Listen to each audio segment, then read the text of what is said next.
కర్ణాటక రాష్ట్రంలో చిక్బల్లాపూర్ జిల్లాలో పెన్నా నది తీరాన ఆంధ్రప్రదేశ్ రాష్ట్రంలోని అనంతపురం జిల్లాకి ఒక 15 కిలోమీటర్ల దూరంలో ఈ ఆలయం అనేది ఉంది.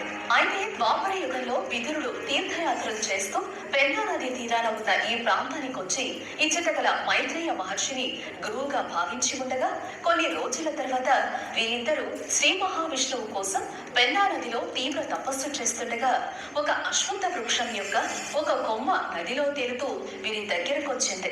అప్పుడు మైత్రేయ మహర్షి సూచన మేరకు ఆ కొమ్మను అశ్వత్థ నారాయణుడిగా భావించి విదురుడు ఆ కొమ్మని ఇచ్చట ప్రతిష్ఠించగా దానినే ఇప్పుడు విధురాశ్వతముగా పిలువబడుతూ ఉండగా ప్రస్తుతం విధురాశ్వత నారాయణ క్షేత్రముగా ప్రసిద్ధి చెందింది.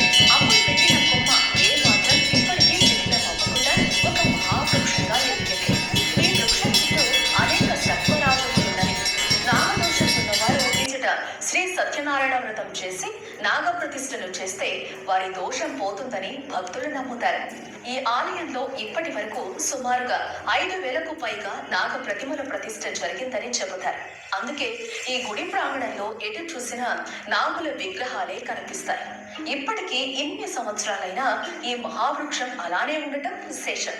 అంతేకాకుండా సంతానం లేని వాళ్ళకి ఇక్కడికి వస్తే సంతానం కలుగుతుందనే నమ్మకంతో ఇక్కడికి భక్తులు ఎక్కువగా రావటం ఈ విధురాశ్వత క్షేత్రం యొక్క ప్రాముఖ్యత.